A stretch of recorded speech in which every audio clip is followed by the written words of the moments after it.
Good morning, pa. Good morning. Audible irukappa. Good morning. Audible irukka solunga. Comment பண்ணுங்க.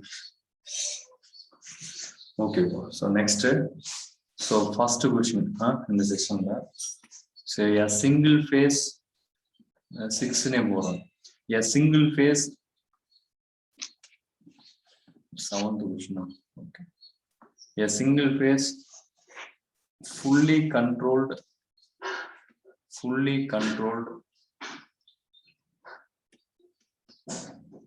bridge converter. It supplies a load. It supplies a load oil constant and ripple free load current if the triggering angle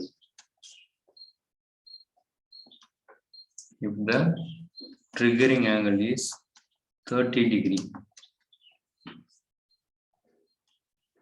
The input power factor will be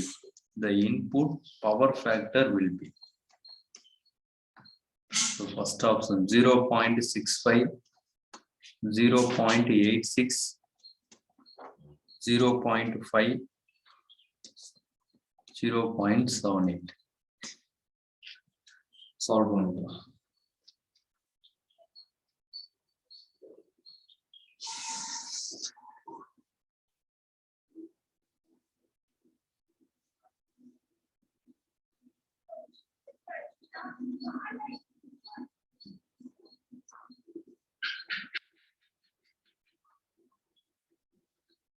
So நான் இங்க solve பண்றேன் சரிங்களா இந்த இடத்துல solve. So question பாருங்க, a single phase fully controlled bridge converter it supply a load drawing a current. அதாவது ஒரு single phase full bridge converter இருக்கு, it supply a loadக்கு சப்ளை பண்ணுது during drawing constant and ripple free load current. இப்ப நீங்க input கொடுக்குறீங்க, AC pure AC இருக்கு, ஒரு converter bridge converter வச்சு ரெக்டிஃபையர் வச்சு ஏசியா டிசியா மாத்துது. அந்த டிசில பியூர் டிசினா இப்படி ஸ்ட்ரைட் லைனா இருக்கும் சரிங்களா. சப்போஸ் ரிப்பிள் இருக்கு அப்படின்னா some amount of AC component இருக்கும். அந்த ஏசி தான் அதை என்ன சொல்லுவாங்கன்னா ஆர்எம்எஸ் வேல்யூ சரிங்களா. ஏசி இருக்கும் அதுதான் ரிப்பிள் கண்டன்ட். இங்க என்ன சொல்லிட்டாங்கன்னா இந்த கன்வெர்ட்டர் மூலமா ஏசி டிசி நீங்க மாத்தும் போது உங்களுக்கு பியூர் டிசியா வருது, ரிப்பிள் ஃப்ரீ லோட் கரண்டா வருது சரிங்களா. எப்ப அந்த பிரிட்ஜ் கன்வெர்ட்டர்ல இருக்கிற டிவைஸ்க்கு நீங்க ஃபயரிங் பல்ஸ் நீங்க ட்ரிகரிங் பல்ஸ் கொடுக்குறீங்கன்னா 30 டிகிரில கொடுக்குறீங்க. அப்ப இன்புட் பவர் ஃபேக்டர் என்ன இருக்கும் அப்படின்னு கேட்குறேன். ஸோ பவர் ஃபேக்டர்னா அந்த டிவைஸோடைய நீங்க சப்ளை கொடுத்து அவுட்புட் வருது பார்த்தீங்களா, இன்புட் கொடுக்குறீங்க அவுட்புட் வருது, அப்போ அதுக்கு ரிலேஷன் அந்த பவர் ஃபேக்டர் என்னவா இருக்கும்னு கேட்குறேன். ஸோ உங்களுக்கு தெரியும் இன்புட் பவர் ஃபேக்டருக்கு என்ன ஃபார்முலா? ஸோ காஸ் ஃபை தான் கேட்குறாங்க. அப்ப என்ன ஃபார்முலா உங்களுக்கு தெரியும், டிஸ்டார்ஷன் ஃபேக்டர் இன்டு காஸ். கரெக்டுங்களா. டிஸ்டார்ஷன் ஃபேக்டரோட வேல்யூ 2√2 டிவைட் பை பைன்னு சொல்லுவாங்க இன்டு காஸ். இது என்ன அப்படின்னா எல்லா சமயத்துக்கும் இதுதான் சரிங்களா. ஃபுல் பிரிட்ஜ் அப்படின்னாவே இதுதான் ஃபார்முலா. ஸோ காஸ் ஆல்பாவோட வேல்யூ என்னது 30. இதே செமி கன்வெர்ட்டர் அப்படின்னு கேட்டிருந்தாங்கன்னா இந்த ஆல்பாவை ஆல்பா பை 2 அப்படின்னு போட்டுருக்கு. எதுக்கு அப்படின்னா செமி கன்வெர்ட்டர் சரிங்களா. இல்லைன்னா half controlled, half wave rectifier வேற, ஹாஃப் கண்ட்ரோல்டு அப்படின்னா செமி கண்ட்ரோல் அப்படின்னு சொல்லுவாங்க. ஹாஃப் கண்ட்ரோல்டு பிரிட்ஜ் கன்வெர்ட்டர் அப்படின்னா ஹாஃப் வேவ் ரெக்டிஃபையர் இல்ல, அது வந்துட்டு செமி கன்வெர்ட்டர் சரிங்களா. பிரிட்ஜ்னு வந்ததுனாவே அது ஃபுல் பிரிட்ஜ் மாதிரி ஃபுல் மாதிரி ஆயிடும். ஹாஃப்னு ஸ்பெசிஃபிக்கா கொடுத்தாங்கன்னா அது செமி கன்வெர்ட்டர் சரிங்களா. 2√2 டிவைட் பை பை இதனோட வேல்யூ என்னன்னா 0.9 இன்டு காஸ் 30. காஸ் 30யோட வேல்யூ என்னப்பா 0√3/2 வரும். ஸோ 0.8666. ஸோ இதை நீங்க சால்வ் பண்ணீங்க அப்படின்னா 0.78. 9 8 72. 7க்கு மேல இருக்கு பார்த்தீங்கன்னா இது மட்டும் தான் இருக்கு. ஆப்ஷன் டி தான் கரெக்ட். நீங்க ஃபுல்லாலாம் சால்வ் பண்ணி பார்த்துட்டு இருக்கணும். சொல்ல புரியுதுங்களா? ஃபுல்லாலாம் நீங்க சால்வ் பண்ணி பார்க்கணும் ஓகேங்களா. Right, next question. சோ இது கிளியர் அப்ப நெக்ஸ்ட் போலாமா? சோ நெக்ஸ்ட் क्वेश्चन எழுதிங்க, ரைட் பண்ணிருங்க. So 8th question. half wave rectifier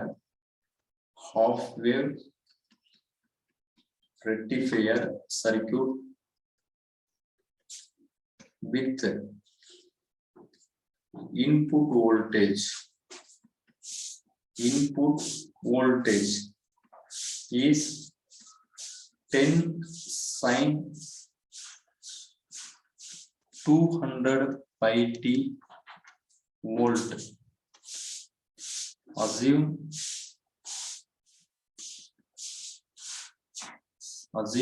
ideal diode characteristics.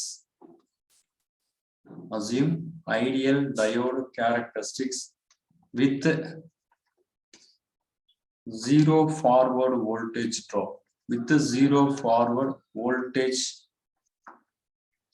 drop. And zero reverse current.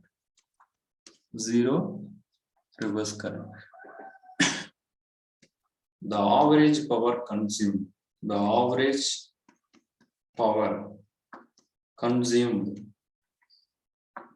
in watts. The load resistance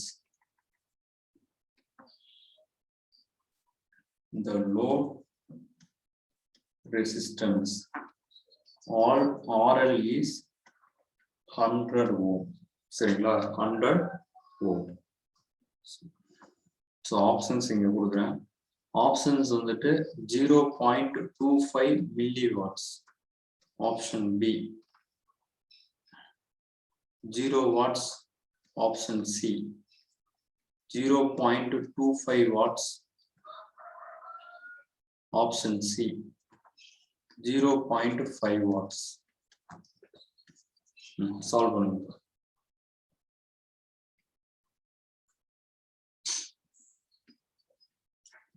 question நல்லா analyse பண்ணுங்க. So என்ன questions கேட்டிருக்காங்கன்னு பாருங்க, பார்த்துட்டு சால்வ் பண்ணுங்க.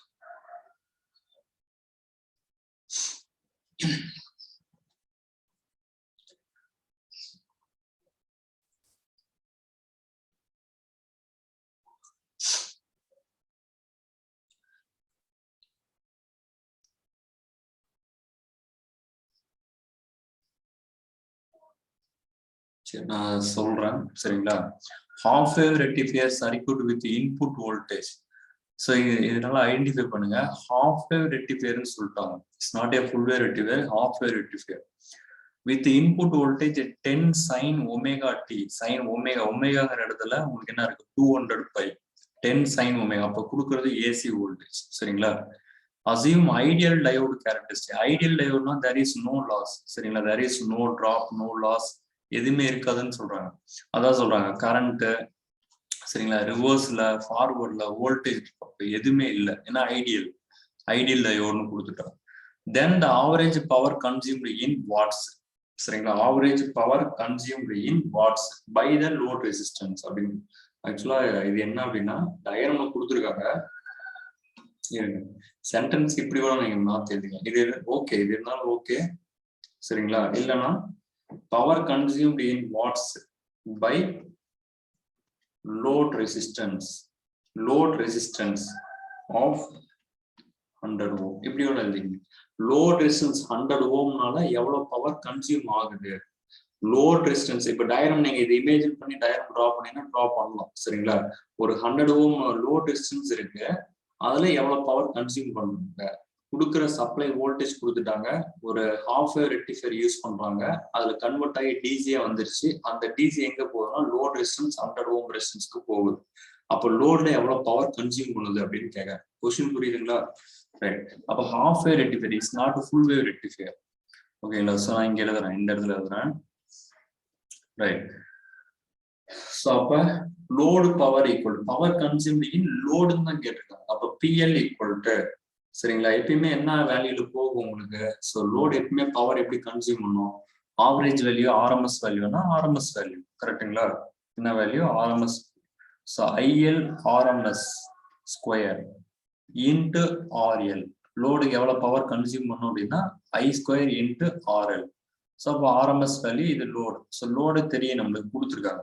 ஐஆர்எம்எஸ் தெரியுமா அப்படின்னா தெரியாது. ஸோ ஐஆர்எம்எஸ் நீங்க கண்டுபிடிக்கணும். இதுக்கு டயக்ராம் எப்படி இருக்கும். ஸோ இது ஏசி சரிங்களா. ஒரு டயோடு மட்டும்தான் இருக்கும். ஏன்னா இது என்னது ஹாஃப் வேவ் ரெக்டிஃபையர் சரிங்களா. ஐடியல் டயோடுன்னு கொடுத்துருக்காங்க, எஸ்சிஆர் இல்ல டயோடு. ஸோ இப்படி இருக்கு. ஸோ இங்க ஒரு லோட் ரெசிஸ்டன்ஸ் அதனோட வேல்யூ கொடுத்துட்டாங்க. அப்ப ஏசி கொடுக்குறீங்க டியூரிங் பாசிட்டிவ் ஹாஃப் சைக்கிள்ல உங்களுக்கு என்ன ஆகுது,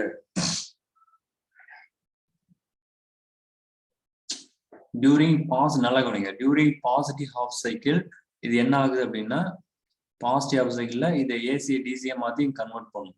நெகட்டிவ் ஹாஃப் சைக்கிள்ல உங்களுக்கு வருமானம் வராது. அப்போ ஒன்லி ஹாஃப் ஆஃப் த இதுதான் வரும் சரிங்களா. ரைட். ஸோ அப்ப ஐஆர்எம்எஸ் நீங்க கண்டுபிடிக்கணும். ஸோ ஐஆர்எம்எஸ் ஈக்குவல் டு சரிங்களா. ஏன்னா இந்த சீரீஸ் சர்க்யூட் இங்க என்ன இருக்கோ அதே கரண்ட் தான் இங்கேயும் போக போகுது. ஸோ ஐஎல்ஆர்எம்எஸ் ஆர் ஐஆர்எம்எஸ் இனி சரிங்களா. ஸோ ஐஆர்எம்எஸ் ஈக்குவல் டு என்ன ஃபார்முலா இருக்கும் கரெக்டா சொல்லுங்க எனக்கு. ஐஆர்எம்எஸ் என்ன ஃபார்முலா இருக்கும், ஐஎம் டிவைட் பை 2. இல்லைன்னா இப்படி கூட எழுதுங்க, ஃபர்ஸ்ட் விஆர்எம்எஸ் கூட எழுதுங்க. ஃபர்ஸ்ட் விஆர்எம்எஸ் எழுதுங்க, அதுல இருந்து IRMS. So VRMS equal to இது என்ன rectifier half wave. Half wave உடைய விஆர்எம்எஸ் என்னவா இருக்கும்,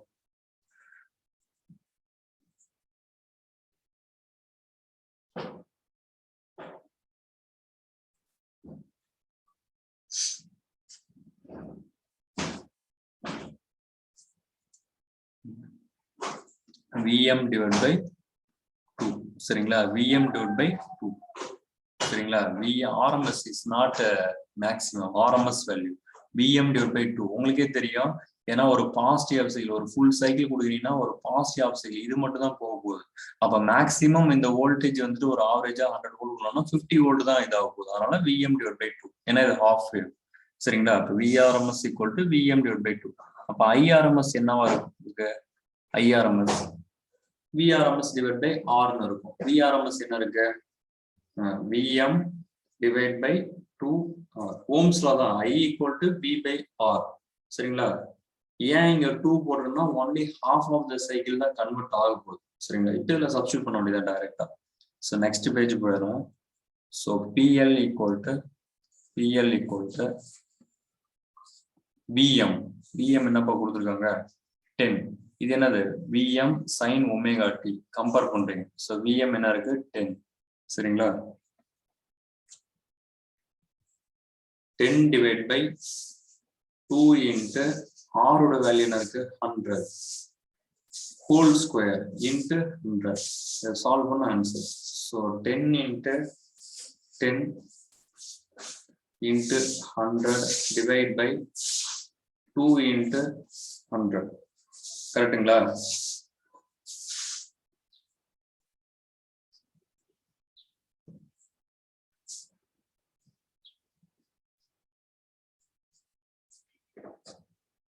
சாரி இதுவும் அதே மாதிரி. ஓகே ஸோ இந்த 100 ஸோ இது போயிடும் கரெக்டுங்களா. அப்ப 1/4 0.25 volts அவ்வளவுதான். சம் ஈஸி தான் சரிங்களா. Option C clear. அப்ப இந்த சம் புரியுதா எல்லாத்துக்கும், இந்த சம் புரியுதா. இந்த ஒண்ணுல ஜஸ்ட் ஜென்ரலா power consumed by the load resistance RL அப்படின்னு கேக்குறாங்க.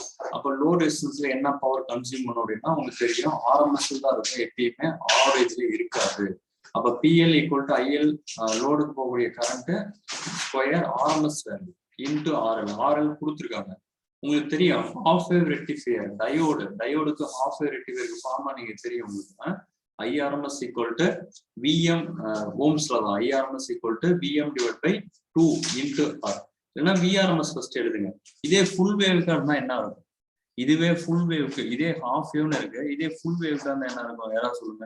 VRMS equal to என்ன இருக்கும் உங்களுக்கு Vm divided by √2 கரெக்டுங்களா. Vm divided by √2.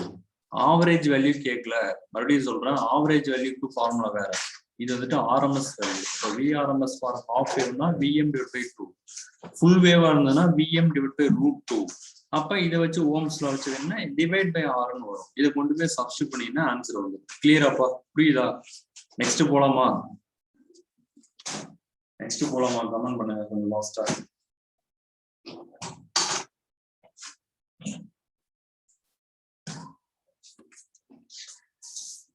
Next. So 9th question. what is the lowest ripple frequency? What is the lowest ripple frequency in case of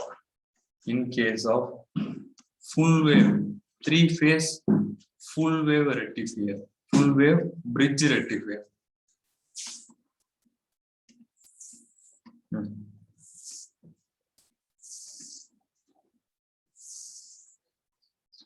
Option A 2F, option B 3F, option C 6F, option D 5F. Answer for what is the lowest ripple frequency in case of three-phase full wave bridge rectifier?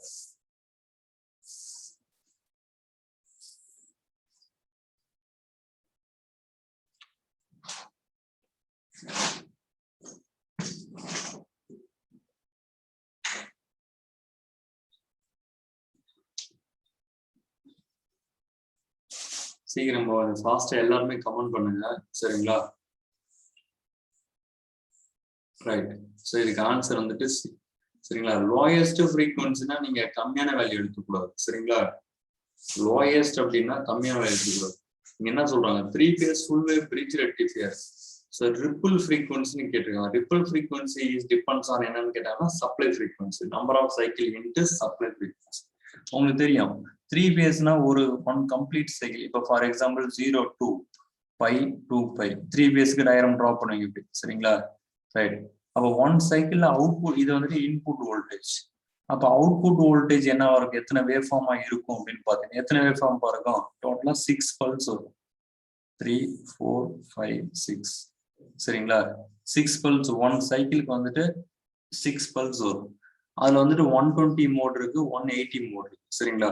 அப்ப இதுதான் ஆக்சுவலா pure DC வரணும்னா இப்படி வரணும். ஆக்சுவலா pure DC வராது, some amount of AC component present ஆயிருக்கும் அவுட்புட்ல. அதுக்கு பேர் தான் ரிப்பிள் அப்படின்னு சொல்லுவாங்க. ரிப்பிள்னா அது AC component present in the output DC voltage, சரிங்களா? அப்ப எத்தனை பல்ஸ் இருக்கு பாருங்க, 1 2 3 4 5 6. அது லோயஸ்ட்னு அந்த ஸ்பெசிஃபைடா கேட்பாங்க, சரிங்களா? பட் ரிப்பிள் ஃப்ரீக்வன்சி தான். அப்ப என்ன ஃபார்முலா அப்படின்னா number of pulse into supply frequency, சரிங்களா? Output frequency equal to output frequency or ripple frequency கேட்டாங்க அப்படின்னா number of pulse into supply frequency. Number of pulse என்னது, டோட்டலா 6 இருக்கு. So 6 into FS. செமி கன்வெர்ட்டருக்கு சொல்லுங்க என்னவா இருக்கும்னு. செமி கன்வெர்ட்டருக்கு என்னவா இருக்கும், எவ்வளவு இருக்கும்? Single phase semi converter, three phase single phase semi converter 2 times, சரிங்களா? செமி கன்வெர்ட்டர் வந்துட்டு twice 2 times. Half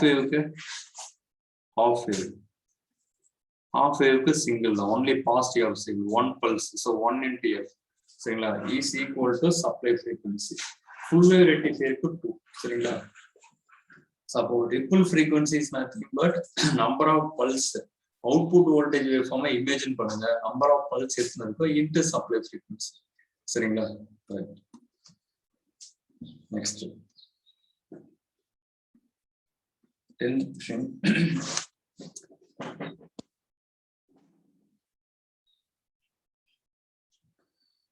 The current ripple factor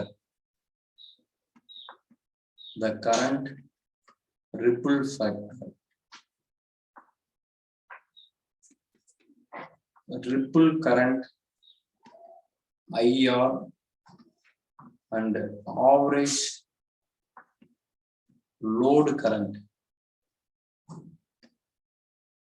IC I not much related by expression. Option A, current ripple factor equal to I naught square root of 1 minus R square. Option B, ripple factor equal to square root of I naught minus IR square. Option C, IR equal to CRF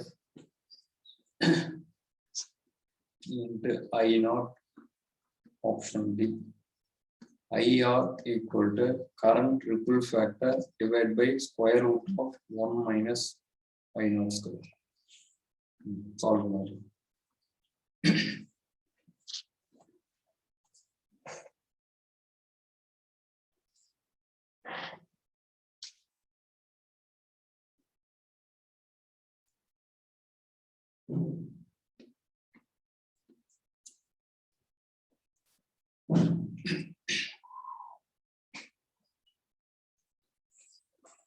The current ripple factor, ripple current IR and average load current I naught related by the expression is.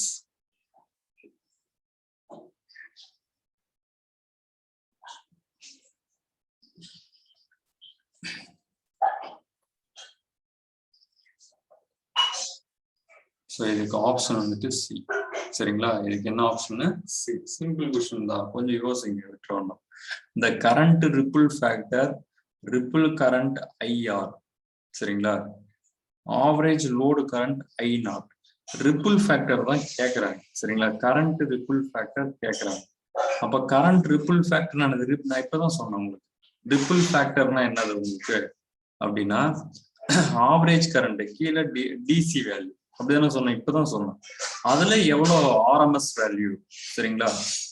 Average நீங்க கொடுக்குறீங்க, அதுல எவ்வளவு வந்துட்டு ripple content இருக்கு, DC average டிசில எவ்வளவு ripple content R RMS value, சரிங்களா? அப்ப ripple content என்ன இருக்கு, இதான் கொடுத்துருக்காங்க. ரிப்பிள் கரண்ட் டைரக்டாவே கொடுத்துட்டாங்க ஐஆர். லோடு கரண்ட்னா ஆவரேஜ்னு சொல்றாங்க, ஆவரேஜ் டிசி கரண்ட். அப்ப IR ripple current divide by DC, இதுதான் கரண்ட். கரண்ட்ல ரிப்பிள் ஃபேக்டர் எவ்வளவுன்னா ஆவரேஜ் டிசி கரண்ட், அதுல எவ்வளவு RMS value or ripple current. இங்க எப்படி கொடுத்துருக்காங்க அப்படின்னா IR equal to current ripple factor into I not அப்படின்னு கொடுத்துருக்காங்க. கிளியராப்பா? சிம்பிள் கொஸ்டின் தான். இது மாதிரி சின்ன கொஸ்டின்ஸ்க்கு மிஸ்டேக் பண்ணிடக்கூடாது. சரிங்களா? இது கிளியரா புரியுதா? நேம்லயே இருக்குப்பா, சொல்ல புரியுதுங்களா? என்னன்னா இப்ப பியூர் டிசினா இப்படி வரும், ஐ நாட்ங்கிறது பியூர் டிசினா இப்படி ஸ்ட்ரைட்டா இப்படி வரும். பட் அவங்க என்ன சொல்றாங்க அப்படின்னா ரிப்பிள் ஃபேக்டர், இப்போ ஒரு ஏசி கொடுக்குறேன், இன்புட்ல ஒரு கன்வெர்ட்டருக்குள்ள கொடுக்குறேன், சரிங்களா? அவுட்புட் வரும்போது எப்படி உங்களுக்கு வேவ் ஃபார்ம் வருது அப்படின்னா கண்டிப்பா இப்படி பல்சேட்டிங் வரும். அப்ப இதுக்கு ஆவரேஜ் பண்ணா ஒரு மேக்னிடியூட் 3 ஆம்ஸ் இருக்குன்னு வச்சுங்க. பல்சேட்டிங்ல இருக்கும்போது ஒரு கரண்ட் வருது, சரிங்களா? அப்ப ஆவரேஜ்ங்கிறது ஸ்ட்ரெயிட்டா இருக்கும், பியூர் டிசி, சரிங்களா? இது பல்சேட்டிங், அதுக்கு பேர் என்ன சொல்லுவோம்னா ரிப்பிள். அப்ப ஆவரேஜ்ல எவ்வளவு ரிப்பிள் இருக்கு அதுதான் கரண்ட் ரிப்பிள் ஃபேக்டர், இல்லைன்னா டிஸ்டார்ஷன் ஃபேக்டர், இது மாதிரிலாம் சொல்லுவோம், சரிங்களா? அப்ப ஆவரேஜ் வேல்யூ என்ன சொல்றாங்கன்னா ஐ நாட், ரிப்பிள் கரண்ட் என்ன சொல்றாங்கன்னா ஐஆர். அப்ப current ripple factor equal to IR divide by I naught. அப்ப ஐஆர் எடுத்தோம்னா current ripple factor into I naught. சரிங்களா? கிளியர்? அப்ப புரியுதா? நெக்ஸ்ட் போலாமா?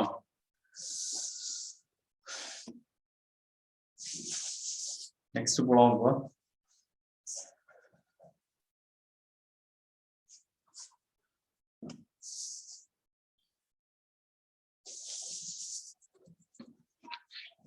Next, 11th question. In a 3-phase half-wave rectifier, if per phase input is 200 volts, then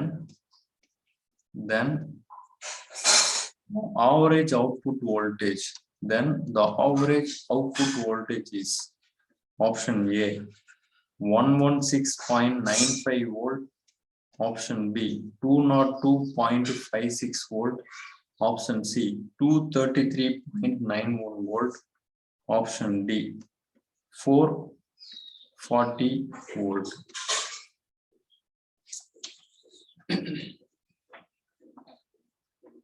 Solve பண்ணுங்க.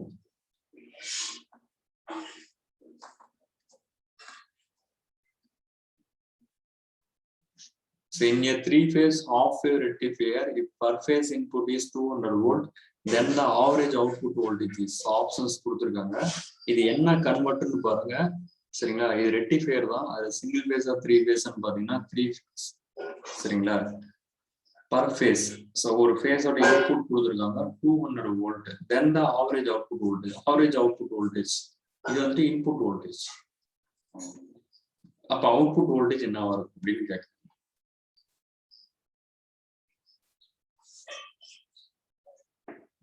Right, நான் இங்க எழுதுறேன் 3 phase half wave rectifier. சரிங்களா? இதனுடைய average output voltage, so V0 equal to 3√3 V maximum voltage divide by 2 pi. ஏன்னா இங்க 5 angle இது மாதிரி எதுவும் கொடுக்கல, கொடுத்தாங்கன்னா இன்ட்டு காஸ் ஆல்பா அது மாதிரி போட்டுக்கீங்க. சரிங்களா? இங்க எதுவும் கொடுக்கல, மென்ஷன் பண்ணல. ஸோ அப்போ இதான் ஃபார்முலா, ஆக்சுவலாக இது ப்ரூவ் பண்ணியிருப்பாங்க, ஜஸ்ட் டைரக்டாக ஃபார்முலா இருக்கு. So V0 equal to 3√3 into Vm divided by 2 pi. Phase maximum phase voltage Pன்னு கொடுத்துருப்பாங்க சிம்பிள். சரிங்களா? ரைட்.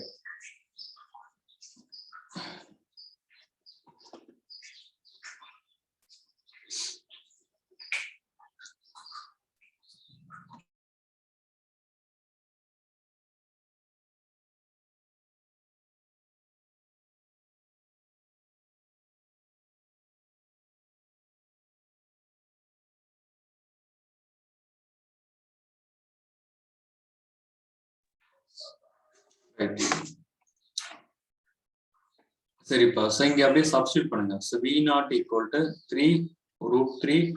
இது என்ன அப்படின்னா மேக்ஸிமம் வோல்டேஜ், ஒரு ஃபேஸோட மேக்ஸிமம் வோல்டேஜ். ஆனா ப்ராப்ளத்துல கொடுத்துருக்க வோல்டேஜ் என்னன்னு சொல்லியிருக்கேன். இது என்ன வோல்டேஜ் இப்போ, இது என்ன வோல்டேஜா இருக்கும்? RMS value. சரிங்களா? இது என்ன வோல்டேஜ்? RMS voltage. ஸோ அப்போ என்ன வரும் உங்களுக்கு அப்படின்னா, ஸோ ஜென்ரலா மேக்ஸிமம் வோல்டேஜ் ஈக்குவல் டு, சரிங்களா, ஆர்எம்எஸ் வேல்யூவா இருக்கு அப்படின்னா என்ன வரும்? √2 into 200. சரிங்களா? ஸோ அப்போ எல்லாத்துக்குமே இதுதான் காமன் தான். ஸோ அப்போ √2 into 200 டிவைட் பை, இது ஆல்ரெடி சிங்கிள் பேஸ்ல இது மாதிரி போட்டிருப்போம்ல, மேக்ஸிமம் ஆர்எம்எஸ் கொடுத்துருக்காங்க, அதை எப்படி மேக்ஸிமம் கன்வெர்ட் பண்றது, அதே சேம் தான். அப்போ 3, சரிங்களா, √3 into √2.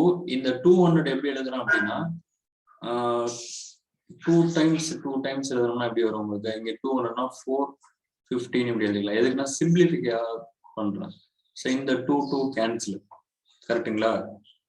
2√2 divided by pi. இதனுடைய வேல்யூ என்ன அப்படின்னா 3√3 into 0.9. 2√2 divided by pi ஓட வேல்யூ என்ன அப்படின்னா 0.9. சரிங்களா? into 50. 50 into 0.9 45 வரும். சரிங்களா? 45 into 3√3. இதை சால்வ் பண்ணீங்கன்னா உங்களுக்கு என்ன வரும்? 45 into 3 135 சம்திங். சரிங்களா? 135. சரிங்களா? இன்ட்டு ஒரு 1.732, ஆல்மோஸ்ட் 2. நல்லா கவனிங்க, ஆல்மோஸ்ட் 2ன்னு வச்சுங்க. அப்போ 2 into 135 217 வருது. கொஞ்சம் கம்மியா இருக்குன்னா ஆல்மோஸ்ட் 233 இது மாதிரி வரும். எக்ஸாக்டா சால்வ் பண்ணி பார்க்க தேவையில்ல. சரிங்களா? கண்டிப்பா இதெல்லாம் வராது. சரிங்களா? ஒண்ணு இது இல்லை இது. ஆப்ஷன் சி வரும், செக் பண்ணிங்க. ஆப்ஷன் சி வரும், செக் பண்ணிங்க. கிளியர் ஆகுமா? நெக்ஸ்ட் போலாமா? 3 phase. நெக்ஸ்ட், இப்போ எல்லாம் தூங்குறீங்களா? இருக்கீங்களா? ஃபர்ஸ்ட் முதல்ல இருக்கீங்களா? சரி, right. Next 12th question. In a single phase half controlled bridge rectifier feeding a purely resistive load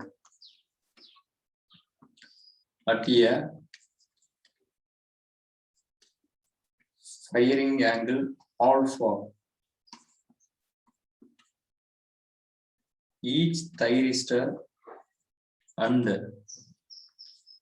freewheeling diode conduct respectively.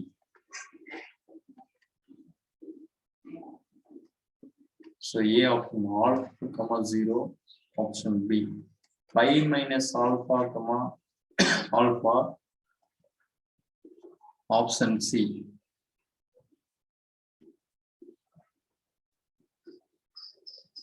beta minus alpha comma 0 degree.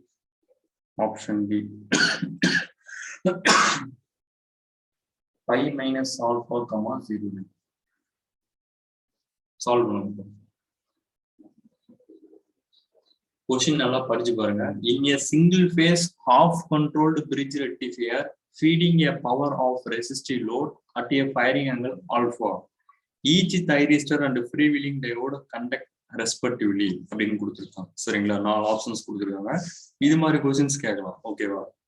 Right, சொல்லுங்க சீக்கிரம்.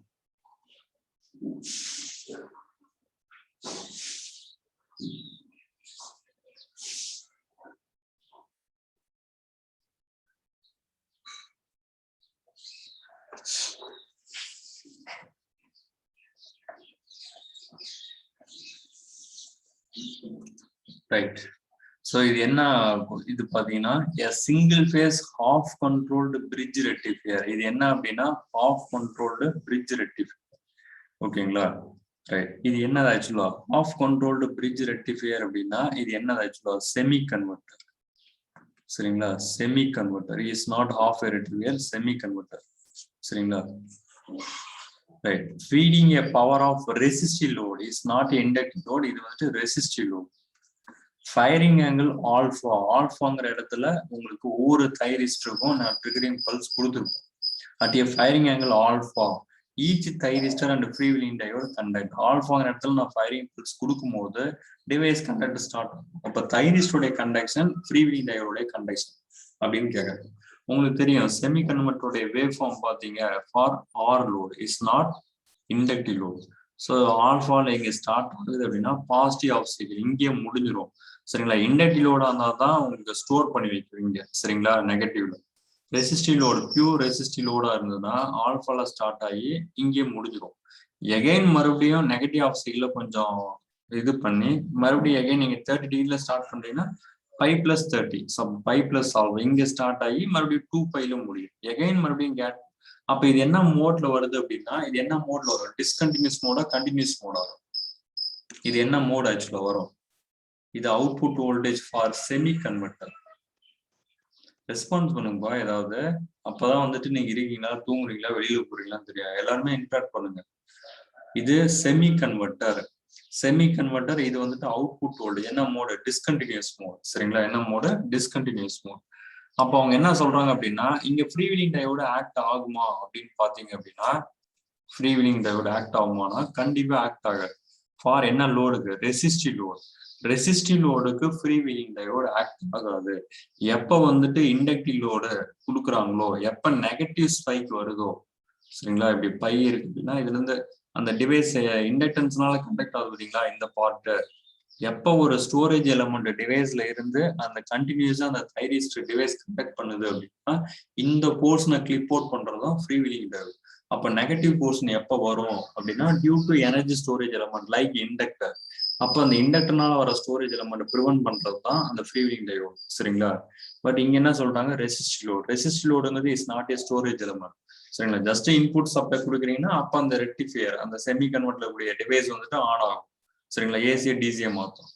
ஆனா ஒன்ஸ் பை பாசிட்டிவ் சைக்கிள் முடிஞ்சது அப்படின்னா negative of சைக்கிளுக்கு போகுமா? கண்டக்ஷன்னா போகாது, டக்குன்னு stop ஆயிடும். ஏன்னா தெர் இஸ் நோ என்னது ஸ்டோரேஜ் எலமெண்ட்.